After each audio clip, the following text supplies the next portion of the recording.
Hello बच्चों, तो आज हम इलेक्ट्रोस्टैटिक्स स्टार्ट कर रहे हैं। तो बच्चों बिल्कुल तैयार हो जाइए फिजिक्स को कॉन्सेप्चुअली समझने के लिए, विजुअलाइज करने के लिए और अंदर से फील करने के लिए। बच्चों अगर फिजिक्स को अंदर से खुद से फील करते हो तो उसका इंटरेस्ट अलग ही होगा। फिजिक्स पढ़ने में दिलचस्पी बढ़ेगी, मन लगेगा और साथ ही साथ प्रॉब्लम बनाने में इंटरेस्ट जगेगा। तो चलिए बच्चों, आज स्टार्ट करते हैं इलेक्ट्रोस्टैटिक्स। बच्चों सबसे पहले हम ये समझेंगे कि इलेक्ट्रोस्टैटिक्स होता क्या है। मान लीजिए बच्चों कि ये क्या है, एक स्टेशनरी चार्ज है। स्टेशनरी चार्ज है, तो बताइए इसके सराउंडिंग्स में, इस स्टेशनरी चार्ज के सराउंडिंग्स में क्या इवेंट्स होगा, क्या फिनोमेना होगा। और अगर ये चार्ज स्टेशनरी है, रेस्ट में है, तो इसका क्या प्रॉपर्टीज होगा, इसी के बारे में हम लोग इलेक्ट्रोस्टैटिक्स में स्टडी करते हैं। सोचिए क्या हो सकता है, जैसे अर्थ एक बहुत बड़ा फील्ड क्रिएट करता है, ग्रेविटेशनल फील्ड, और किसी भी ऑब्जेक्ट को फेंक रहे हो तो नीचे आ जा रहा है, सेंटर की ओर अट्रैक्ट हो जा रहा है, यानी कि एक फील्ड क्रिएट कर रहा है, उसकी वजह से फोर्स लग रहा है, जिसको ग्रेविटेशनल फोर्स बोला जाता है। बच्चों आप उसी तरह सिमिलरली आप ये सोचिए कि ए भी क्या करेगा, ए भी एक फील्ड पैदा करेगा, प्रोड्यूस करेगा अपने सराउंडिंग्स में। और अगर किसी दूसरे चार्ज को अगर लाते हो तो ये क्या करेगा, हो सकता है कि ये रिपेल करे, हो सकता है ये अट्रैक्ट करे, नहीं ये तो संभावना है। तो जो भी इसके सराउंडिंग्स में होगा, इसी फिनोमेना को हम लोग क्या करेंगे, स्टडी करेंगे। चार्ज के प्रॉपर्टीज को हम लोग क्या करेंगे, इलेक्ट्रोस्टैटिक्स में स्टडी करेंगे। तो बच्चों कैसे इसको डिफाइन करोगे,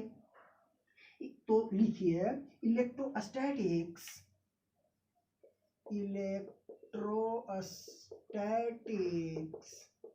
is the branch of physics which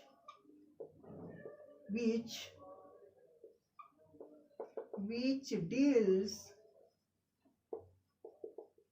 with the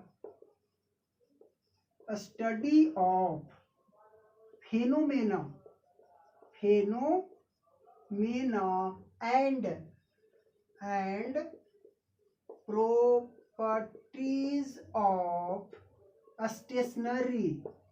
stationary or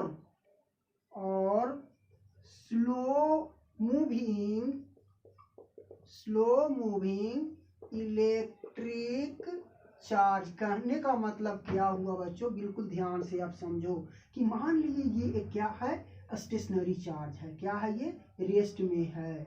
ये क्या है, रेस्ट में है। तो ये अपने सराउंडिंग्स में इसका क्या फिनोमेना होगा, क्या इसका फेनोमेना होगा। और ये जब चार्ज रेस्ट में है तो इसका क्या प्रॉपर्टीज होगा। बच्चों ये ध्यान दीजिए, एक टर्म और लिखवाए हैं, स्लो मूविंग चार्ज। ये हम बताएंगे कैपेसिटर में, पर थोड़ा सा आप इसको समझ लीजिए। मान लीजिए एक प्लेट है, पैरेलल प्लेट है, मतलब एक सिंपल समझिए जो आपका कॉपी होता है वैसा एक प्लेट है, ठीक है। और इसको एक बैटरी से कनेक्ट किया हुआ है और ये वायर है साथ में। तो अब बच्चों यहाँ समझिए यहाँ पर कि जैसे ही आप बैटरी को कनेक्ट कीजिएगा तो जो भी इसमें इलेक्ट्रॉन्स होगा वायर में, वो फ्लो होने लगेगा और यहाँ पे स्टोर हो जाएगा किस पे, एक प्लेट पे। तो हम इसी फिनोमेना को जो भी यहाँ पे होगा प्रॉपर्टीज, वो भी पढ़ेंगे कहाँ पे, जब कैपेसिटर पढ़ाया जाएगा। तो इसीलिए लिखे हैं स्लो मूविंग चार्ज। और ये जब स्टेशनरी में है तो इसके सराउंडिंग्स में जो फिनोमेना होगा, जैसे कि बताए कि अपने सराउंडिंग्स में हो सकता है फील्ड पैदा करे, प्रोड्यूस करे, और दूसरे चार्ज को अगर इसके सराउंडिंग्स में लाते हैं तो हो सकता है उस पर क्या फोर्स एक्सर्ट करे, हो सकता है रिपल्सिव हो, अट्रैक्टिव हो सकता है वो दोनों चार्ज के बीच में क्या हो सकता है, ये चार्ज के बीच में एनर्जी का कंजर्वेशन हो, नहीं हो सकता है पोटेंशियल एनर्जी हो, इलेक्ट्रिक पोटेंशियल हो, नहीं। तो जो भी फिनोमेना होगा बच्चों, वो सब को हम क्या करेंगे, इलेक्ट्रोस्टैटिक्स में स्टडी करेंगे, ठीक है। तो अब हेडिंग दीजिए, वहां पर एक टर्म आया था इलेक्ट्रिक चार्ज। क्या आया था, इलेक्ट्रिक चार्ज। तो अब हेडिंग दीजिए इलेक्ट्रिक चार्ज क्या होगा, इलेक्ट्रिक चार्ज। तो बच्चों जैसे मान लीजिए कि एक बॉल है, ठीक है, ये क्या है, एक मान लीजिए एक बड़ा सा या छोटा सा जो भी आप समझिए ये बॉल है, तो बॉल के पास क्या होगा, एक मास होगा, ये इसका अपना मास होगा, किसका होगा, अपना होगा, किसी दूसरे का नहीं होगा, ये इसका अपना होगा। ठीक है, तो जब ये अपना होगा इसी को बोला जाता है इंट्रिंसिक प्रॉपर्टी, ये खुद का ये क्या है, इसका प्रॉपर्टी है, किसके पास, बॉल के पास। ऐसा ही हम ये मानते हैं कि सब एटॉमिक पार्टिकल इलेक्ट्रॉन्स और प्रोटॉन है, इलेक्ट्रॉन और प्रोटॉन है, इसका अपना एक प्रॉपर्टीज होता है जिसको हम क्या बोलते हैं, इलेक्ट्रिक चार्ज बोलते हैं। तो आप इसको कैसे डिफाइन करोगे बच्चों, तो इसको लिखिए, इलेक्ट्रिक चार्ज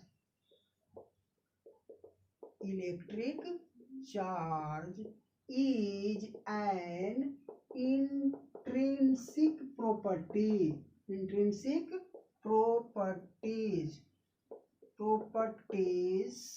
ऑफ किसका, सब एटॉमिक पार्टिकल्स। और सब एटॉमिक पार्टिकल क्या होता है, electron and proton,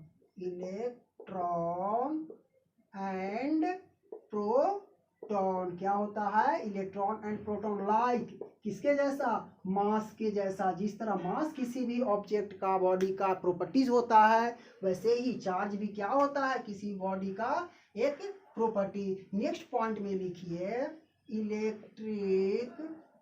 electric charge is denoted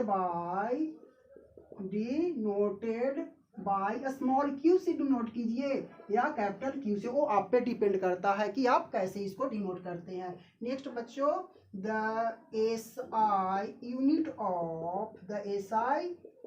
of electric charge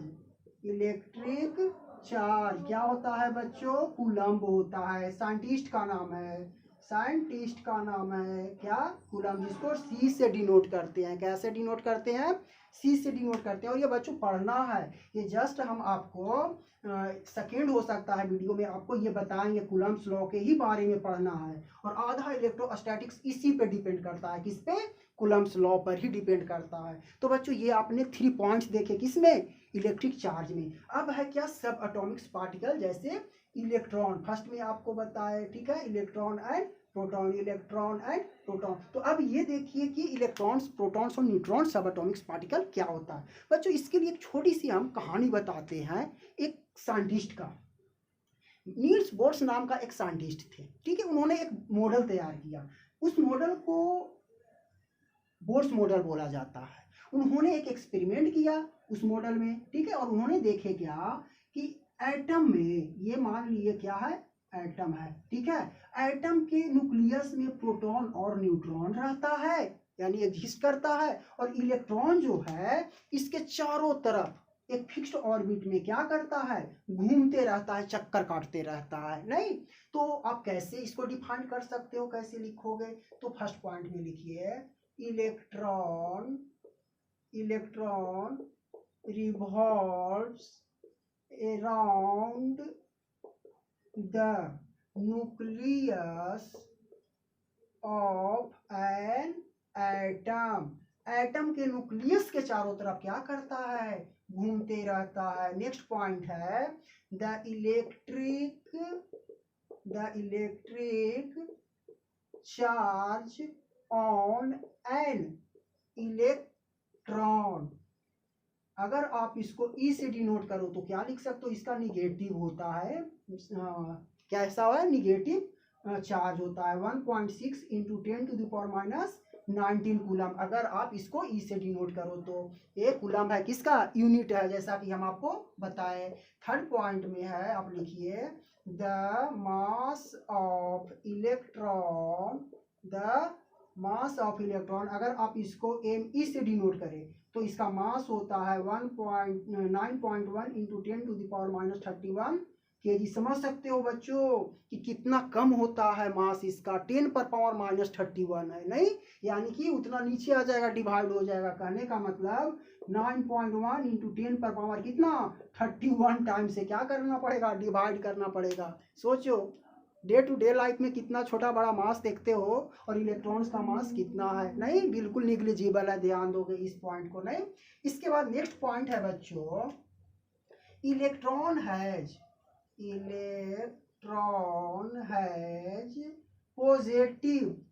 positive charge, sorry negative charge, sorry क्या है, निगेटिव चार्ज। कैसा चार्ज होता है बच्चों, निगेटिव होता है। And it is denoted by, क्या चीज से डिनोट किया जाता है, अगर आप इसको ई से डिनोट करें, जैसे कि यहाँ पे दिखा है ई से डिनोट करें, तो चार्ज को यहाँ बेस पे लिखा जाता है और रिलेटिव मास को ऊपर हेड पे। जैसे कि रिलेटिव मास को हम बताएंगे बच्चों, इसके बारे में हम थोड़ा सा हम बता देते हैं, ठीक है। इसका मतलब ये हुआ, ये जो रिलेटिव मास लिखते हैं, ध्यान से देखिए, ये जो आपका रिलेटिव मास जो है वो लिखा जाता है, मान लेते हैं यहाँ पे किसका लिख रहे हैं, इलेक्ट्रॉन का, तो mass of electron divided by mass of proton, ऐसा लिखते हैं। यहाँ मास ऑफ इलेक्ट्रॉन लिख देंगे, जैसा कि हम आपको बताए कहाँ पर, ये रहा, ठीक है। मास ऑफ प्रोटॉन से क्या करते हैं, उसको डिवाइड करेंगे। अगर ये करोगे तो ये इसका जो वैल्यू होता है बहुत कम होता है, यानी कि 1/1836, यानी इसीलिए इसको अप्रोक्स मानते हैं, कितना, 0 मानते हैं, क्योंकि बहुत कम हो गया ना। ऐसे भी कम है मास इलेक्ट्रॉन का, और प्रोटॉन से भी इतना कम है, नहीं। यानी कि अगर ऐसा सोचिए आप कि 1 ग्राम अगर प्रोटॉन का मास है, 1 ग्राम अगर प्रोटॉन का मास है, तो 1 ग्राम का भी 1/1836वां भाग होता है, किसका, इलेक्ट्रॉन का मास, ठीक है। इसीलिए हम इसको क्या मानते हैं, निग्लिजिबल, यानी कि अप्रोक्स लगभग 0। इसके बाद नेक्स्ट पॉइंट है बच्चों प्रोटॉन, ध्यान दो। तो प्रोटॉन, जैसे कि बोर्ड साहब के जो मॉडल था उससे आपने देखे प्रोटॉन कहाँ रहता है, अगर ये एटम है तो प्रोटॉन और न्यूट्रॉन दोनों न्यूक्लियस में है और ये चक्कर काट रहा है। तो आप यहाँ पर सेकेंड में क्या लिख सकते हो, प्रोटॉन, क्या लिखोगे, प्रोटॉन। तो आप इसके बारे में क्या बोल सकते हो, प्रोटॉन, फर्स्ट पॉइंट में लिखिए, proton exist in nucleus, proton exists in nucleus of an atom, नहीं, एक एटम के न्यूक्लियस में एग्जिस्ट करता है। Next point, the charge on proton, अगर आप इसको P से डिनोट करो तो इसका पॉजिटिव चार्ज होता है, नहीं, सेम मैग्नीट्यूड जितना अपने इलेक्ट्रॉन्स का पढ़ा, नहीं। नेक्स्ट पॉइंट है the mass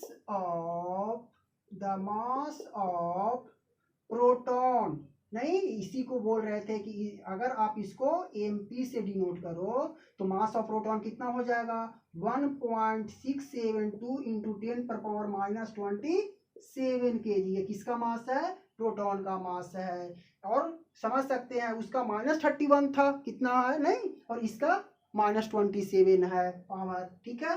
next point, proton has positive charge, नहीं, कैसा चार्ज है, पॉजिटिव चार्ज, जैसा कि आपको बताए या यहाँ पर भी देख सकते हैं। एंड नेक्स्ट लास्ट पॉइंट है, इट इज डिनोटेड बाय, यानी कि प्रोटॉन को डिनोट किया जाता है, कैसे डिनोट, अगर मान लेते हैं इसको P से डिनोट करें तो चार्ज ये 1 हो गया, रिलेटिव मास, क्यों, क्योंकि रिलेटिव मास तो बताए ना हमें P का लिखना है, तो P upon mass of P, इसी को दोनों अगर डिवाइड करोगे तो ये क्या हो जाएगा, 1, यहाँ पर लिखेंगे। तो लिख सकते हो इसको हम चार्ज डिनोट करते हैं, ये क्या है आपका चार्ज है, और ये क्या है, रिलेटिव मास है, क्या है, रिलेटिव मास है। अब नेक्स्ट में आपका है क्या है बच्चों, न्यूट्रॉन। तो बताइए देखकर, न्यूट्रॉन भी कहाँ एग्जिस्ट करता है, वो भी आपका न्यूक्लियस में ही एग्जिस्ट करता है, जैसे कि बोर्स साहब ने बताए थे। ये भी पढ़ना है बच्चों, बोर्स मॉडल भी पढ़ना है आपको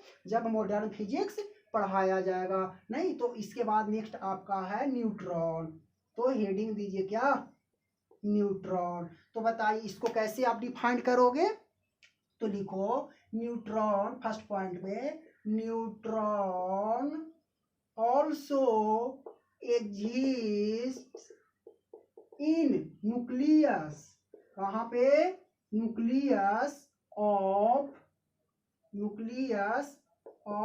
एन एटम, एटम के न्यूक्लियस में एग्जिस्ट करता है, इसके पास कोई चार्ज नहीं होता है। न्यूट्रॉन है नो चार्ज, मतलब ये बिल्कुल कैसा पार्टिकल है, न्यूट्रल पार्टिकल। आप लिख सकते हो कैसा है, न्यूट्रल पार्टिकल है, नहीं ये न्यूट्रल पार्टिकल है। And next point, the mass, mass इसका लगभग लगभग प्रोटॉन के ही बराबर होता है, नहीं। The mass of neutron, the mass of neutron लगभग लगभग किसके होता है, अगर mn से डिनोट करें तो 1.674, वहां पर 2 लिखे थे और यहाँ पर कितना आ गया, 4 आ गया। 1.672 इंटू 10⁻⁻27 kg। देखिए यहाँ पर 2 है, यहाँ पर कितना आ गया, 4 आ गया। ठीक है, तो चलिए नेक्स्ट एंड लास्ट पॉइंट है बच्चों, इट इज डिनोटेड बाय, इसको कैसे डिनोट किया जाएगा, मान लिए इसको n से डिनोट किए तो इसका चार्ज लड्डू नहीं, बिल्कुल। और इसका रिलेटिव मास 1, क्यों, क्योंकि mass of neutron divided by mass of proton. अगर पुट करोगे तो मास ऑफ न्यूट्रॉन देखो कहाँ है, ये रहा 1.674 इंटू 10⁻⁻27 डिवाइडेड बाय 1.672 इंटू 10⁻⁻27, लगभग लगभग तो बराबर है, कट जाएगा, 1 आ जाएगा, नहीं। तो ये बच्चों क्या था, सब एटॉमिक पार्टिकल, बहुत ही इंपॉर्टेंट है, ये सब बिल्कुल आपको पता होना चाहिए, नहीं। चार्ज कितना होगा, मास कितना होगा, नहीं, वो कहाँ रहता है, ठीक है, बिल्कुल ये सब पता होना चाहिए प्रॉब्लम के पॉइंट ऑफ व्यू से। ठीक है, अब इसके बाद नेक्स्ट है आपका बहुत ही इंपॉर्टेंट बच्चों, प्रॉपर्टीज ऑफ चार्ज। क्यों, क्योंकि प्रॉपर्टीज ऑफ चार्ज बहुत ही जानना जरूरी है। अगर प्रॉपर्टीज ऑफ चार्ज जान जाते हो, प्रॉपर्टीज ऑफ इलेक्ट्रिक चार्ज अगर जान जाते हो तो ये आइडिया आपको मिल जाएगा कि हमें इसका क्या इम्पोर्टेंस है इलेक्ट्रिक चार्ज का, कहाँ, इलेक्ट्रोस्टैटिक्स में। तो चलिए हम ये जानते हैं कि इलेक्ट्रिक चार्ज होता है, जैसे अगर आपको एक छोटी सी बात बताते हैं कि किसी भी राजनेता का अगर कितना वो क्राइम किया है, कितना बड़ा वो क्रिमिनल्स है, अगर आपको ये देखना है तो उसका जो इलेक्शन का जो रजिस्ट्रेशन है वो अगर आप देख लेंगे ना तो बिल्कुल पता चल जाएगा, एक आइडिया मिल जाएगा कि उसका क्या कैरेक्टर है, नहीं, लूज है या टाइट है। ठीक है, उसी तरह अगर आप चार्ज का प्रॉपर्टी जान जाएंगे तो आपको ये पता चल जाएगा कि इलेक्ट्रोस्टैटिक्स में इसको क्या इंपॉर्टेंस है। ठीक है, तो चलिए देखते हैं इसका प्रॉपर्टीज नंबर 1। जैसा फर्स्ट में आपको हम बताए बच्चों कि फर्स्ट प्रॉपर्टी आपको ऑलरेडी बताएं, there are 2 types of charge, there are 2 types of charge. क्या, चार्ज कौन कौन सा होगा, फर्स्ट में पॉजिटिव, फर्स्ट में कैसा होगा, पॉजिटिव। एंड इसका अगर आप एग्जांपल देखें तो ये क्या हो जाएगा, प्रोटॉन, क्या हो जाएगा, प्रोटॉन। सेकेंड अगर आप देखें तो क्या होगा, निगेटिव, क्या होगा, निगेटिव। और ये कौन सा हो जाएगा बताइए, इलेक्ट्रॉन, क्या होगा, इलेक्ट्रॉन। चलिए सेकेंड अगर आप देखें बहुत ही इंपॉर्टेंट है, नहीं, सेम चार्जेज, सेम चार्जेज क्या करेगा, रिपेल करेगा, same charges repel each other, नहीं, और बट अपोजिट चार्जेज, मतलब अगर एक प्लस है दूसरा माइनस है तो अपोजिट चार्जेज क्या करेगा, अट्रैक्ट करेगा, क्या करेगा बच्चों, अट्रैक्ट करेगा। मतलब देख लीजिए एग्जाम्पल, देखिए यही तो समझेंगे आप, एग्जाम्पल से ही तो आप समझेंगे। मान लेते हैं ये कैसा है, पॉजिटिव है, ये भी आपका क्या है, पॉजिटिव चार्ज है, तो ये चार्ज इसको क्या करेगा, इस तरह रिपेल करेगा। ये जो चार्ज है इसको इस तरफ, क्यों ऐसा कर रहा है, क्योंकि दोनों कैसा है, सेम नेचर का चार्ज है। सेकेंड क्या हो सकता है बच्चों, ये माइनस और ये भी माइनस, तो ये चार्ज इसको क्या करेगा, इधर रिपेल करेगा, ये चार्ज इसको क्या करेगा, इधर रिपेल करेगा। थर्ड अगर आप देखें तो मान लीजिए ये पॉजिटिव है और ये कैसा है, निगेटिव है। तो अब बताइए ये पॉजिटिव निगेटिव को क्या करेगा, अट्रैक्ट करेगा। क्यों अट्रैक्ट करेगा, क्योंकि ये हम लिखे हैं कि but opposite charges attract each other, each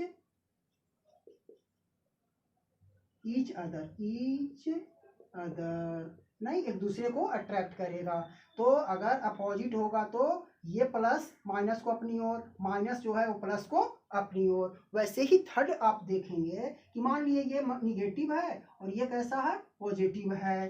तो ये निगेटिव चार्ज पॉजिटिव चार्ज को अपनी ओर अट्रैक्ट करेगा नहीं, और ये पॉजिटिव चार्ज निगेटिव चार्ज को अपनी ओर अट्रैक्ट करेगा। तो आप देख सकते हैं दो सिचुएशन में क्या कर रहा है, रिपेल कर रहा है, और इसमें क्या कर रहा है, अट्रैक्ट कर रहा है नहीं। तो ये नेचर फेवर करता है बच्चों, नहीं अपोजिट चार्जेस के बीच में नेचर फेवर करता है कि अट्रैक्शन होता है, और सेम जहाँ पे नेचर हो जाता है वहाँ पर कैसा होता है, रिपल्सन होता है नहीं। तो ये नेचर की ये देन है, प्रकृति की ये देन है नहीं, गॉड गिफ्टेड है। तो चलिए नेक्स्ट पॉइंट समझते हैं आपका कंजर्वेशन ऑफ चार्ज, बहुत ही इंपॉर्टेंट है नहीं। थर्ड में आपका है क्या, कंजर्वेशन ऑफ चार्ज। तो हेडिंग दीजिए, थर्ड पॉइंट आपका क्या है, charge is found conserved in nature. कहने का मतलब क्या हुआ कि अगर मान लेते हैं कि एक एलिमेंट ए है, आपने केमिस्ट्री में ये पढ़े होंगे, और बी के साथ क्या कर रहा है, रिएक्ट कर रहा है, इसको क्या बोलते हैं, रिएक्टेंट। तो ये क्या बनाएगा, कोई सी बनाया और कोई डी बनाया। मान ली इस पे चार्ज क्यू ए है और इस पे क्यू बी, इस पे क्यू सी और क्यू डी। तो कंजर्वेशन ऑफ चार्ज ये बोलता है कि Q A plus Q B का जो वैल्यू होगा वो होगा Q C plus Q D का। तभी हम बोलेंगे क्या है, ये चार्ज क्या है, कंजर्व है। अब चलिए नेक्स्ट पॉइंट, अगर एग्जाम्पल, ये एग्जाम्पल अगर फर्स्ट देखे तो एग्जाम्पल आप सेकेंड देखिए नहीं। ये बच्चों हम जब न्यूक्लियस पढ़ाया जाएगा तो हम आपको बताएंगे, ध्यान से समझिए। जैसे कि बोर साहब ने ये बताए थे कि न्यूक्लियस में क्या रहता है, न्यूक्लियस में आपका प्रोटॉन रहता है प्लस न्यूट्रॉन रहता है, ठीक है। तो कभी कभी क्या करता है ना कि ये प्रोटॉन जो है न्यूट्रॉन में कन्वर्ट हो गया, और न्यूट्रॉन जो है ना प्रोटॉन में, इसी को बोला जाता है बीटा डीके। तो न्यूक्लियस में ये पढ़ाया जाएगा। पर यहाँ पर क्यों बता रहे हैं, क्योंकि कंजर्वेशन ऑफ चार्ज का ये एक बहुत अच्छा एक एग्जाम्पल है, हो सकता है ऑब्जेक्टिव में ये पूछ दिया जाए नहीं। तो ध्यान से देखिए क्या होता है, न्यूट्रॉन जो है कभी प्रोटॉन में अगर कन्वर्ट हो जाए तो देखिए, तो इस तरफ कितना चार्ज, लड्डू नहीं, इस तरफ वन, यानी कि प्रोटॉन है। तो क्या कंजर्वेशन ऑफ चार्ज को फॉलो कर रहा है, नहीं कर रहा है। तो क्या होगा, ये होगा कि यहाँ पर एक क्या होगा, एक इलेक्ट्रॉन को रिलीज करेगा नहीं, बिल्कुल। क्यों, क्योंकि अगर आप माइनस, क्योंकि इलेक्ट्रॉन निगेटिव चार्ज, तो ये दोनों अब बताइए। और इसके साथ और बता दें कि एक और पार्टिकल रिलीज करता है जिसको एंटी न्यूट्रिनो बोला जाता है, एंटी न्यूट्रिनो बोला जाता है, न्यूट्रिनो बोला जाता है नहीं, ध्यान दोगे, ठीक है। तो अब बताइए, इस तरफ जीरो चार्ज, इधर देखोगे तो +1 -1 लड्डू, दोनों तरफ लड्डू हो गया। कंजर्वेशन ऑफ चार्ज को फॉलो कर रहा है। चार्ज जीरो, इस तरह भी चार्ज जीरो। नहीं समझ में आया होगा, नहीं तो दूसरा चलो देखो, यानी कि इसका थर्ड एग्जांपल। मान लिए कि कभी कभी प्रोटॉन जो है न्यूट्रॉन में कन्वर्ट हो गया, तो क्या होगा, देखिए क्या होगा, यहाँ पे +1 चार्ज है, इसके बाद इधर कितना हो गया, लड्डू, जीरो। तो क्या होगा, अब इसके साथ एक पॉजिट्रॉन को रिलीज करेगा, जिसका वैल्यू जो होता है पॉजिटिव होता है, और साथ ही साथ एक पार्टिकल और रिलीज करता है जिसको न्यूट्रिनो बोला जाता है। चलो न्यूट्रिनो बोला जाता है, कोई चार्ज नहीं होता है नहीं। तो अब क्या होगा, अब ये अगर ये +1 चार्ज हो गया तो देखिए 1 इस तरफ है नहीं, इस तरफ कितना है, 1 है, और इस तरफ 0 + 1 1 हो गया, यानी कि LHS जितना है उतना ही RHS है। नहीं बच्चों, यहाँ पर एक बात और बता देते हैं कि ये आपका पॉजिटिव चार्ज रिलीज हुआ, इसलिए इसको बोला जाता है plus beta decay. Plus beta decay यहाँ पे कौन सा, निगेटिव, इसीलिए बोला जाता है माइनस बीटा डीके। ये बहुत ही डिटेल्स पढ़ना है बच्चों, कब, जब आपको पढ़ाया जाएगा क्या, न्यूक्लियस। तो ये बच्चों क्या था, थर्ड पॉइंट था। फोर्थ पॉइंट में आप लिखिए क्वांटाइजेशन ऑफ चार्ज। चार्ज कैसा होता है, क्वांटाइज्ड होता है। कैसा होता है बच्चों, क्वांटाइज्ड होता है। बहुत ही इंपॉर्टेंट पॉइंट है। Charge is found quantized in nature. इसका मतलब क्या हुआ बच्चों, it means charge is an integral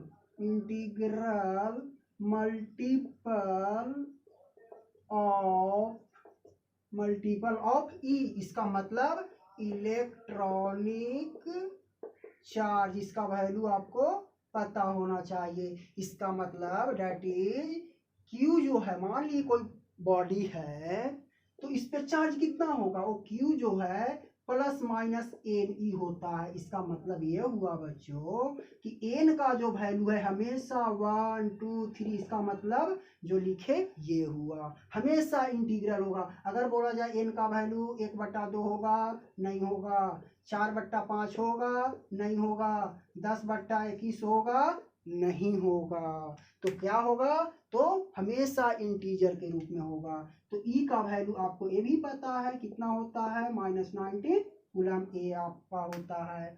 तो इसका एग्जाम्पल देंगे बच्चों, पर जब ये प्रॉपर्टीज हो जाएगा तो इसका एग्जाम्पल देंगे। ध्यान से, नेक्स्ट पॉइंट और भी इंपॉर्टेंट है बच्चों। जब हम आपको इलेक्ट्रोस्टैटिक्स का डेफिनेशन वगैरह स्टार्टिंग में ही बताए, वो वही यहाँ पर आ जाता है। ध्यान से अब इसको समझोगे। नेक्स्ट आपका 5 पॉइंट में है कि मान लिए कि एक चार्ज है, कैसा है, रेस्ट में है। तो अपने सराउंडिंग्स में ये क्या करेगा, जब रेस्ट में है तो अपने सराउंडिंग्स में एक फील्ड प्रोड्यूस करेगा, पैदा करेगा, उत्पन्न करेगा। नहीं, इस फील्ड को क्या बोलेंगे, इलेक्ट्रिक फील्ड बोलेंगे। जिस तरह अर्थ एक फील्ड को पैदा करता है बच्चों, उसी तरह फिर ये चार्ज जो है वो भी एक फील्ड पैदा करता है, जिस फील्ड का नाम इलेक्ट्रिक फील्ड है। नहीं तो चलिए नेक्स्ट पॉइंट, अब इसको डिफाइन कैसे कर सकते हैं, तो लिखिए when a charge is in rest, और स्टेशनरी भी लिख सकते हो, rest, then it produces only क्या, इलेक्ट्रिक फील्ड। क्या प्रोड्यूस करेगा बच्चों, इलेक्ट्रिक फील्ड प्रोड्यूस करेगा। और यही चार्ज 6 में है बच्चों, यही चार्ज अगर यूनिफॉर्म मोशन में हो, अगर ये चार्ज क्या हो, भी मतलब कहने का मतलब क्या हो गया, यूनिफॉर्म का मतलब कांस्टेंट होता है। तब ये क्या करेगा, अगर ये यूनिफॉर्म हो गया बच्चों तो ये इलेक्ट्रिक फील्ड तो पैदा करेगा ही, मैग्नेटिक फील्ड भी पैदा करेगा। क्या करेगा, ये electric field and magnetic field दोनों पैदा करेगा, प्रोड्यूस करेगा। कब, जब ये यूनिफॉर्म मोशन में हो। नहीं, जब ये यूनिफॉर्म मोशन में हो। तो आप लिख सकते हैं when a charge is in uniform motion then it produces electric and magnetic field। इसको B से डिनोट करते हैं, एंड इसको अगर आप चाहो तो लिख सकते हो electric and magnetic field. Electric को ई से डिनोट करते हैं, ठीक है, ध्यान दोगे। चलिए इसके बाद नेक्स्ट जो पॉइंट है बच्चों, ध्यान दो, वो भी आपके लिए इम्पोर्टेंट है कि अगर यहाँ पे अगर तुम देखो एक्सेलरेशन की अगर बात करें तो देखो तो dv/dt भी क्या है, कांस्टेंट है, तो एक्सेलरेशन क्या हो जाएगा, डिफरेंशिएशन इसका 0। लेकिन अगर ये किसी एक्सेलरेशन से मूव कर रहा हो, अगर ये एक्सेलरेटेड मोशन में हो तो क्या होगा, जब ये एक्सेलरेटेड, तो इस कंडीशन में मैग्नेटिक फील्ड भी पैदा करेगा, इलेक्ट्रिक फील्ड भी पैदा करेगा। एक चीज और, रेडिएशन, मतलब जिस तरह रेडिएशन, जैसे लाइट जो प्रोड्यूस करता है, रेडिएशन जिस तरह बल्ब जो है लाइट प्रोड्यूस करता है, वैसे ही जब चार्ज क्या हो, मोशन हो, एक्सेलरेटेड मोशन में हो, तो इलेक्ट्रिक फील्ड भी पैदा करेगा, मैग्नेटिक फील्ड भी पैदा करेगा, और साथ ही साथ रेडिएशन भी, यानी एनर्जी को भी रिलीज करेगा। जैसे बल्ब से लाइट निकलता है, वैसे ये क्या करता है, एनर्जी रिलीज करता है। नहीं, तो ये बच्चों हम आपको पढ़ाएंगे, कब पढ़ाएंगे, जब आपको हम ये मैग्नेटिज्म खत्म हो जाएगा, इसके बाद आपको ये आता है चैप्टर, वहां पे हम आपको ये पढ़ाएंगे, ठीक है। तो चलिए इसको कैसे डिफाइन करोगे, तो चलिए 7 पॉइंट में आप नोट कर लीजिए, क्या कि when electric charge, when electric charge is in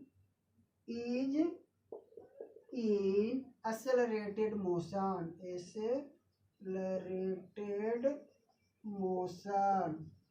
then it produces fields, मतलब दोनों fields and radiation मतलब एनर्जी, क्या, energy in the form of electromagnetic wave, short form में लिखे हैं बच्चों, ध्यान दोगे, इलेक्ट्रोमैग्नेटिक वेव के रूप में क्या करता है, रिलीज करता है, क्या, एनर्जी। तो बच्चों ये था 7 पॉइंट। नहीं, जब चार्ज आपने देखे ये लास्ट 3 पॉइंट, कि जब चार्ज रेस्ट में हो तो सिर्फ और सिर्फ इलेक्ट्रिक फील्ड, अगर वो यूनिफॉर्म एक्सेलरेटेड हो तो मैग्नेटिक एंड इलेक्ट्रिक फील्ड दोनों, जो आपको पढ़ना है, नहीं मैग्नेटिक फील्ड पढ़ाएंगे उस चैप्टर में, और जब ये एक्सेलरेटेड मोशन में हो तो वो भी आपको इलेक्ट्रोमैग्नेटिक वेव के रूप में एनर्जी रिलीज करेगा, रेडिएशन। नहीं, तो वो भी आपको पढ़ना है, कहाँ, इलेक्ट्रोमैग्नेटिक वेव पढ़ना है जब आपको ये मैग्नेटिक फील्ड खत्म हो जाएगा इसके बाद। तो चलिए बच्चों, अब नेक्स्ट आपका है, बनता है कुछ एग्जाम्पल्स, क्योंकि फिजिक्स पढ़ रहे हो तो एग्जाम्पल बहुत ही इंपॉर्टेंट होता है। नहीं, ये था आपका प्रॉपर्टीज। अब क्या पढ़ेंगे बच्चों, कुछ एग्जाम्पल्स, क्योंकि बहुत इंपॉर्टेंट होता है, जब तक नहीं बनाओगे तब तक कैसे फिजिक्स को विजुअलाइज कर पाओगे, नहीं करोगे, इसलिए प्रॉब्लम तो बनाना पड़ेगा। चलिए देखते हैं फर्स्ट प्रॉब्लम क्या है।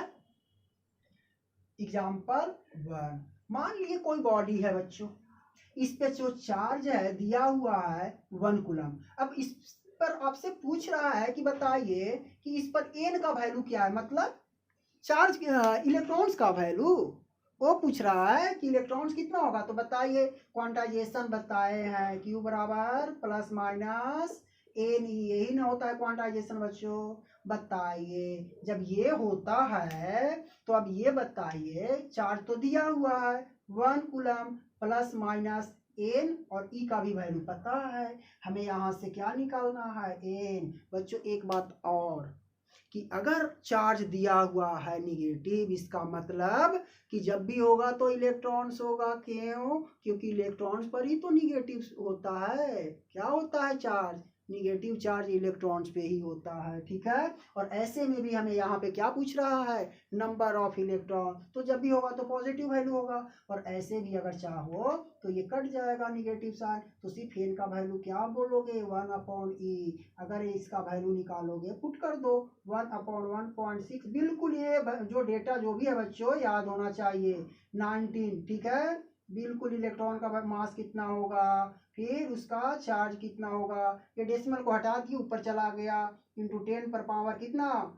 19, फिर एक जीरो को और ले आओ, यानी कि 100/16 कर दो, 10 पर पावर कितना 18, अगर इसको सिंप्लीफाई करोगे तो 6.25 इंटू 10 पर पावर 18, ये क्या आ गया, इलेक्ट्रॉन्स आ गया। सोचिए, इसको विजुअलाइज कीजिए कि अगर एक कूलम इस पर है, इस पर 1 कूलम चार्ज है निगेटिव, तो कितना इस पे इलेक्ट्रॉन्स होगा। सोचिए, अगर 10 पर पावर 4 होता तो 10,000, 10,000 नहीं। अगर 5 होता तो 1 लाख नहीं। अगर 6 होता तो 10 लाख सॉरी 6 हो जाता नहीं। अगर इसी तरह समझिए कि 10 पर पावर कितना आ रहा है 18, तो एक कूलम चार्ज में कितना इलेक्ट्रॉन्स होगा, इसको विजुअलाइज करो। नहीं, दूसरा एक और एग्जांपल इसी से रिलेटेड देते हैं बच्चों, वो और बहुत ही इंटरेस्टिंग है, उसको ध्यान से समझोगे। नहीं,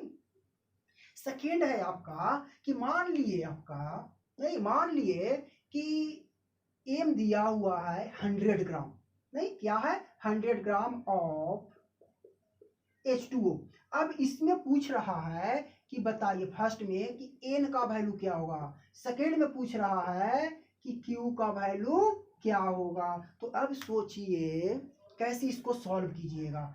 तो अब आप ऐसा सोचिए, ध्यान से इसको देखिए बच्चों कि बहुत ही इंपॉर्टेंट क्वेश्चन है। नहीं, ऐसे रिलेटेड बहुत सारा पूछा जा सकता है। नहीं, तो जैसे अगर हम H2O की बात करें, इसमें अगर हम ये पूछे कि कितना इलेक्ट्रॉन्स होगा, क्योंकि फॉर्मूला ये पता है वाटर का है। नहीं, तो अब बताइए कि अगर ये हाइड्रोजन और ये ऑक्सीजन ये है ना, तो हाइड्रोजन के पास हाइड्रोजन का एटॉमिक नंबर 1 और इसके कॉरस्पॉन्डिंग जो इलेक्ट्रॉन्स होगा 1, यानी कि अगर आप देखेंगे और हाइड्रोजन कितना है 2, तो 2 हो जाएगा क्या इलेक्ट्रॉन। इसके बाद प्लस, अब ये ऑक्सीजन की बात करें तो ऑक्सीजन का एटॉमिक नंबर 8, इसके कॉरस्पॉन्डिंग इलेक्ट्रॉन्स 8, यानी कि 8। अगर देखें तो कितना 10 इलेक्ट्रॉन्स, यानी कि 1H2O में देखें तो 10 इलेक्ट्रॉन्स। नहीं, अब बच्चों बताइए कि 1 मोल हम जानते हैं, 1 मोल बराबर कितना एवोगाड्रो नंबर 6.02 इंटू 10 पर पावर कितना 23 एटम होता है। नहीं, इतना एटम होता। अब बताइए कि अगर इसमें पूरा पता चल जाए कि कितना मोल्स होगा तो पूरा एटम पता चल जाएगा ना, बिल्कुल पता चल जाएगा। अब निकालिए total moles in 100 gram of H2O। तो बताइए अब 100 को क्या कर दे 100 ग्राम। हाँ, अब यहाँ पर समझिए बच्चों कि अब किससे डिवाइड करोगे, तो अब ये देखना पड़ेगा कि 1H2O में कितना एटॉमिक मास होगा। अगर 1 एटॉमिक मास से डिवाइड कर दोगे उतना पता चल जाएगा, उतना मोल होगा। नहीं, बिल्कुल। तो अब इसको अब देखेंगे तो अब बताइए कि एक हाइड्रोजन के पास कितना ग्राम 1 ग्राम। नहीं, आप देखोगे पता करोगे 1 ग्राम होता है। इसके बाद तो 2 हाइड्रोजन है 2 ग्राम, प्लस इसके पास ऑक्सीजन के पास कितना 16 ग्राम, नहीं 16 ग्राम, तो ये 16 हो गया। दोनों को ऐड करोगे 18 ग्राम, क्या हो गया। अब 1 मोल यानी कि 1H2O में कितना है हाइड्रोजन 18, यानी टोटल की बात करें कि कितना मोल हो जाएगा तो 18 ग्राम, यानी कि 50/9, कितना 50/9 इतना मोल हो गया। अब बताइए कि अगर टोटल एटम यहाँ से निकालना चाहे तो नहीं निकलेगा, बिल्कुल निकल जाएगा। अब निकालिए total atoms in 100 gram of H2O। तो क्या करना पड़ेगा 50/9 इंटू क्या एवोगाड्रो नंबर से मल्टीप्लाई कर दीजिए, कहाँ ये, यानी कि 6.02 इंटू 10⁻23, ये हो गया क्या एटम। ऐसे स्टार्टिंग में लिख चुके थे, इतना एटम्स हो गया। अब बताइए कि 1H2O में कितना इलेक्ट्रॉन्स है, ध्यान से देखिए 10। तो अगर हमें टोटल क्या निकालना होगा फर्स्ट, अब आपका यहाँ से आ गया total electrons in 100 gram of H2O। तो बताइए यही ना है N, यही तो N है इलेक्ट्रॉन का नंबर। यानी कि अब क्या करना पड़ेगा 1H2O में 10, तो कितना आइटम हो गया ये, तो क्या करना पड़ेगा मल्टीप्लाई करना पड़ेगा। तो बताइए 50/9 इंटू 6.02 इंटू 10 पर पावर 23 इंटू 10, यानी कि ये आपका क्या आ गया, ये आपका इलेक्ट्रॉन्स आ गया। नहीं, इसके बाद सेकेंड में आपसे क्या पूछ रहा है बच्चों, ध्यान से देखो। सेकेंड में आपसे ये पूछ रहा है कि अब बताइए कि चार्ज कितना होगा। तो आपको पता होना चाहिए कि जब इतना इलेक्ट्रॉन्स है तो पक्का निगेटिव चार्ज होगा, पक्का निगेटिव चार्ज। तो अब बताइए Q बराबर N इंटू ई। तो हमें प्लस माइनस लिखने की जरूरत नहीं है, नहीं, क्योंकि ये पता है। तो अब पुट कर दीजिए कितना, यानी कि 50/9 into 6.02 into 10 to the power 23 into 10 into साथ में ये क्या है, इंटू 1.6 इंटू 10 पर पावर माइनस 19 कूलम। तो बच्चों ये हुआ आपका, आप निकालेंगे, ठीक है। तो ये चार्ज हुआ और इतना नंबर ऑफ इलेक्ट्रॉन्स हुआ। आप कैलकुलेट करेंगे, इसका वैल्यू इवेल्युएट आप खुद करेंगे। ये बच्चों ध्यान दोगे, ये कितना है, 2 है, ठीक है, और ये 3 है। तो ये आपका क्या हुआ, एन का वैल्यू निकला और चार्ज का वैल्यू निकला। अब बच्चों एक और टॉपिक रह गया, चार्जिंग ऑफ एनी बॉडी। क्या है, चार्जिंग ऑफ एनी बॉडी, वो भी इंपॉर्टेंट है। सॉरी, आप देख पढ़े होंगे जूनियर क्लास में बच्चों, ध्यान दीजिए। जूनियर क्लासेस में आपने पढ़े होंगे क्या, कि किसी भी मतलब आप ले लिए पेन, ले लिए, मान ली पेन है, इसको रब आपने किए, छोटे छोटे कागज के टुकड़ों पे क्या किए, आप नजदीक में लाए तो देखे कि आपका चिपक गया। तो वो जादू नहीं होता है, वो क्या होता है, आप समझ रहे हैं ना, फिजिक्स ये है, ठीक है। तो आप जूनियर क्लासेस में ये आपने पढ़े होंगे, पर इसी को बोला जाता है चार्जिंग। तो अब हेडिंग दीजिए क्या, चार्जिंग ऑफ ए बॉडी। कुछ कोई भी हो सकता है, कंडक्टिंग भी, कंडक्टर भी हो सकता है और नॉन कंडक्टर भी हो सकता है। तो ये फर्स्ट आप लिखिए, फर्स्ट में आप लिखिए चार्जिंग बाय रबिंग। फर्स्ट में आपका क्या है, बताते हैं इसके बारे में, चार्जिंग बाय रबिंग। फर्स्ट में आपका क्या है, चार्जिंग बाय रबिंग। मान लिए बच्चों, ध्यान से समझो अब, कि जैसे कि हम बताए क्या, कि ये आपका, ये थोड़ा सा और स्पेस चाहिए, ये आपका क्या है, कंघी, जिसको आप बाल झाड़ते हो जिससे, या आप अपना पेन भी ले लीजिए, कुछ भी आप समझ लीजिए, नहीं। अब क्या कीजिए कि अपने हेयर में, बाल में आप इसको रब कीजिए। रब करने के बाद अब क्या कीजिए कि छोटे छोटे टुकड़ों के पास कागज के, इसको क्या कीजिए, लाइएगा। तो लाने के बाद अगर आप देखेंगे कि क्या होता है, ये आप कॉम में यानी कंघी में ये क्या होता है बच्चों, चिपक जाता है ऐसा, कुछ समय के लिए, हमेशा के लिए नहीं, कुछ समय के लिए क्या होता है, चिपक जाता है। तो अगर अब आपसे पूछा जाए ये कहाँ से आया, तो चार्ज हो गया, नहीं, फिर कुछ समय बाद ये झड़ जाता है, तो बोला जाएगा कहाँ चला गया, तो अर्थ में चला गया।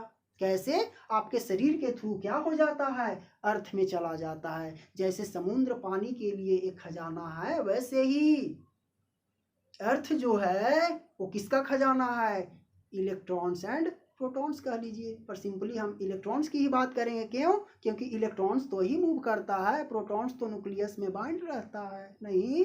तो इस चीज को ध्यान दोगे। तो इसको कैसे डिफाइन करोगे बच्चों, तो लिखिए, when when a body is rubbed with another body, then charge is appeared, on bodies। मतलब बॉडीज पे क्या हो जाता है, चार्ज अपीयर्ड हो जाता है। अगर एग्जाम्पल की बात करें तो फर्स्ट में आप लिखिए, जैसे कि आपने वहां पे देखे, when comb is past, past मतलब गुजारा जाता है, कहां से, हेयर से, पास्ट ओवर हेयर, देन क्या हो जाता है, charge is appeared on body, या कॉम, ऑन कॉम। कौन मतलब कंघी, जिसको बाल झाड़ते हो जिससे, ठीक है। सेकेंड एग्जाम्पल और इंपॉर्टेंट है बच्चों, ध्यान दोगे। मान लिए कि ये आपका क्या है, ग्लास रॉड है। क्या है, ग्लास रॉड है। अब क्या किया कि सिल्क क्लॉथ, ये क्या है, सिल्क, सिल्क क्या है, क्लॉथ है। इसके साथ आपने क्या किया, रब किया। क्या किया आपने, रब किया। तो रब करने के बाद आप देखोगे क्या कि रब करने के बाद ये जो आपका था कौन सा, ग्लास रॉड, इस पे प्लस चार्ज आ जाता है, ग्लास रॉड पर, ठीक है। और सिल्क पर जो क्लॉथ था इस पे माइनस चार्ज आ जाता है। किस पे, सिल्क। मतलब कहने का क्या हुआ कि जैसे ही इसको रब किए, नहीं तो इसका जो चार्ज था इलेक्ट्रॉन्स इस पे आ गया, इसीलिए तो यहाँ पे इलेक्ट्रॉन्स पड़ गया। तो यहाँ पर हम ये इमेजिन करते हैं कि चार्ज यहाँ पर क्या हो गया, अपीयर्ड हो गया पॉजिटिव चार्ज। क्यों, अभी जस्ट बताए कि जब भी फ्लो होता है तो इलेक्ट्रॉन्स का फ्लो होता है, क्योंकि प्रोटॉन्स तो न्यूक्लियस में रहता है। तो ये इमेजिन करते हैं कि यहाँ पे क्या हो गया, पॉजिटिव चार्ज अपीयर्ड हो गया। तो बच्चों ये एग्जाम्पल्स था। नेक्स्ट आपका है charging by charging by contact. नहीं कि अगर एक बॉडी को, चार्ज बॉडी को अनचार्ज बॉडी के कांटेक्ट में लाते हैं। सेकंड क्या है, मान लिए कि ये आपका क्या है, ebonite rod. Ebonite rod already charge होता है बच्चों, ठीक है, ध्यान दोगे। ये क्या है, इबोनाइट रॉड है, जो हमेशा निगेटिवली क्या होता है, चार्ज होता है। कहने का मतलब इबोनाइट रॉड पे 9 इलेक्ट्रॉन और 7 प्रोटॉन्स होता है। नेट चार्ज देखोगे तो निगेटिव होता है, ठीक है। इसको क्या किए कि हम इसको एक मेटल स्फीयर के कांटेक्ट में लाए। किसके, मेटल स्फीयर। ये कैसा है, स्फीयर है। इसके कांटेक्ट में जैसे ही आप लाए, क्या, कांटेक्ट में इसको जैसे ही लाए ऐसे, ठीक है, ये निगेटिव है, ठीक है। और ये इसके किसके कांटेक्ट में लाए, स्फीयर, यानी कि कैसा है, मेटल स्फीयर है, मेटल स्फीयर है। जैसे ही इसके कांटेक्ट में लाए तो क्या होगा। अब सोचिए, एक एग्जांपल थोड़ा सा और समझिए कि ये क्या है, ग्लास है, वाटर पानी से भरा हुआ है और ये खाली है। नहीं तो क्या होता है, जैसे ही ये पाइप से कनेक्ट कीजिएगा तो क्या होगा, इससे पानी का फ्लो होने लगेगा जो खाली है। उसी तरह बच्चों आप इसी तरह आप ये समझिए कि जैसे ही इसके कांटेक्ट में आया तो चार्ज जो है फ्लो होने लगा और इस पे आ गया, किस पे, मेटल स्फीयर पे। और इस पे आने के बाद ऐसा क्या करेगा, इलेक्ट्रॉन जैसे ही आएगा अपने आप में क्या, एक फोर्स लगाने लगेगा। क्यों, क्योंकि सेम चार्ज है। तो जैसे ही रिपल्सन फोर्स लगेगा, रिपेल करेगा, सारा इलेक्ट्रॉन जो भी होगा चार्ज वो इसके सरफेस पे आएगा। पहले से कोई चार्ज था नहीं था, नो चार्ज, नो चार्ज। अब यहाँ पे क्या आ गया, चार्ज हो गया। क्या हो गया, चार्ज हो गया। तो इसी को बोला जाता है बच्चों क्या, सेकेंड में आप नोट कीजिए, चार्जिंग, चार्जिंग बाय क्या, कांटेक्ट, चार्जिंग बाय कांटेक्ट। तो कैसे इसको डिफाइन करोगे बच्चों, ध्यान से समझो। When a charged body, when a charged body is kept in contact with uncharged body या कंडक्टर, जो भी आप लिखना चाहें आप लिख सकते हैं, बॉडी या कंडक्टर लिख लीजिए, conductor, then charge appeared, then charge is appeared on body, यानी कंडक्टर बॉडी पे क्या हो जाता है, एज सो इन एग्जाम्पल, यानी कि एग्जाम्पल जैसा कि आप ये नोट कर लीजिए। नहीं, इसके बाद थर्ड आपका बहुत वो भी इंपॉर्टेंट है, वो चैप्टर पढ़ना ही है बच्चों, ठीक है। तो थर्ड में आपका आ जाता है क्या, चार्जिंग बाय इंडक्शन। क्या आता है बच्चों, चार्जिंग बाय इंडक्शन। वो भी आपका इंपॉर्टेंट है, ध्यान दोगे। Charging charging by induction. इसका मतलब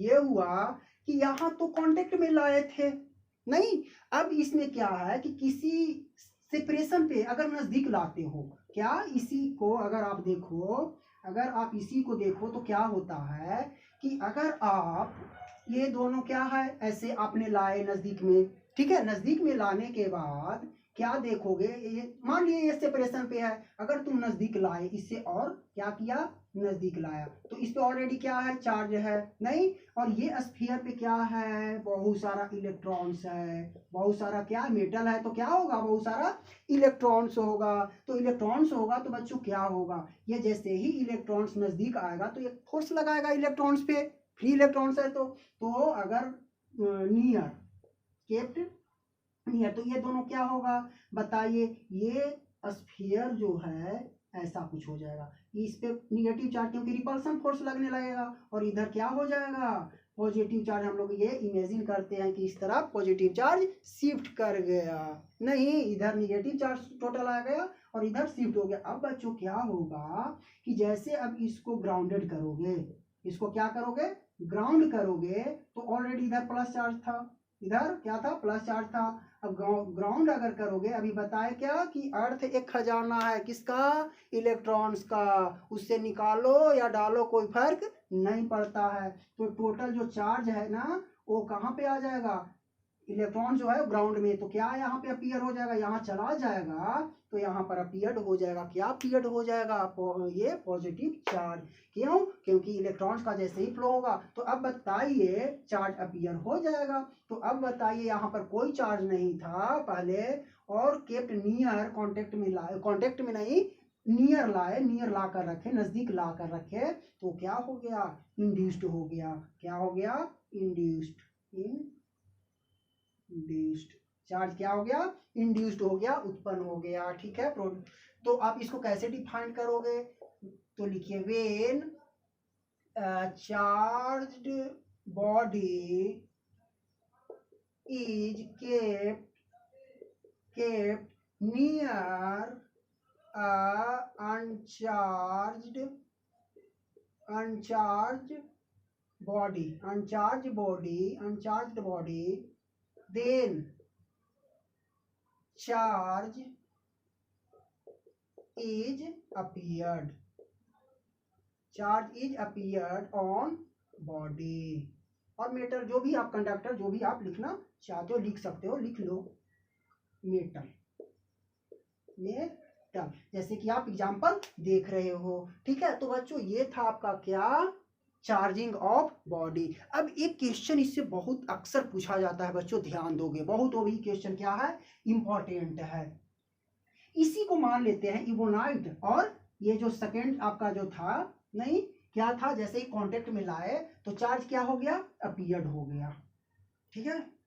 एग्जाम्पल, बहुत इंपॉर्टेंट एग्जाम्पल है बच्चों, एग्जाम्पल फर्स्ट देखो, मान लिए कि ये इबोनाइट रॉड था, क्या है, इस पे बहुत सारा इलेक्ट्रॉन्स है, बहुत सारा फ्री इलेक्ट्रॉन्स होगा, ठीक है। इसको हमने क्या किए, ये क्या है, मेटल है, कैसा है, स्फीयर।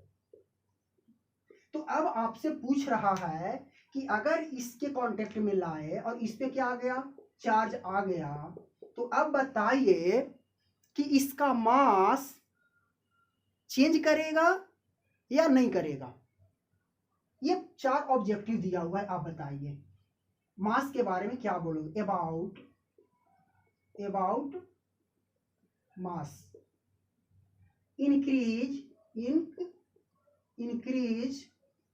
बी में लिखिए, बी में ऑप्शन है आपका डिक्रीज, सी में आपका ऑप्शन है सेम, मतलब कोई चेंजिंग नहीं, डी ऑप्शन है नन ऑफ दिस, इसमें से कोई नहीं। अब बताइए बच्चों कि इसमें जैसे ही इलेक्ट्रॉन्स आएगा, नहीं तो इलेक्ट्रॉन्स के पास कुछ मास होता है, तो मास जब होता है तो क्या होगा, ऑफ कोर्स मास बढ़ जाएगा, पहले से कोई चार्ज नहीं था, अब चार्ज हो गया, इलेक्ट्रॉन्स आ गया, तो मास इसका बढ़ जाएगा, क्योंकि इलेक्ट्रॉन्स के पास मास होता है। तो क्या होगा, ऑप्शन ए ही होना चाहिए, ए ही होगा नहीं, क्योंकि चार्ज के बाद बॉडी का जो चार्ज है, मास है, वो क्या होगा, इंक्रीज कर जाएगा। तो बच्चों आज आपने क्या क्या देखा, आपने इलेक्ट्रोस्टैटिक्स का इंट्रोडक्शन आपने देखा, चार्ज के बारे में पढ़ा, नहीं आप सब एटॉमिक्स पार्टिकल के बारे में पढ़ा, एंड प्रॉपर्टीज ऑफ चार्ज पढ़ा, और लास्ट में चार्जिंग ऑफ एनी बॉडी, जैसे कंडक्टर हो या नॉन कंडक्टर, यानी कि दो कंडक्टर देखे केस, यानी कॉन्टेक्ट और इंडक्शन, और एक रबिंग देखे, जो पेन लिए या आप कंघी लिए उसको आपने रगड़े तो उस पर चार्ज प्रोड्यूस्ड हो गया। कुछ एग्जाम्पल्स देखिए। तो बच्चों आज इतना ही, इसके बाद नेक्स्ट आपको कूलम्ब्स लॉ बताएंगे, ठीक है। तो बस आज, थैंक यू।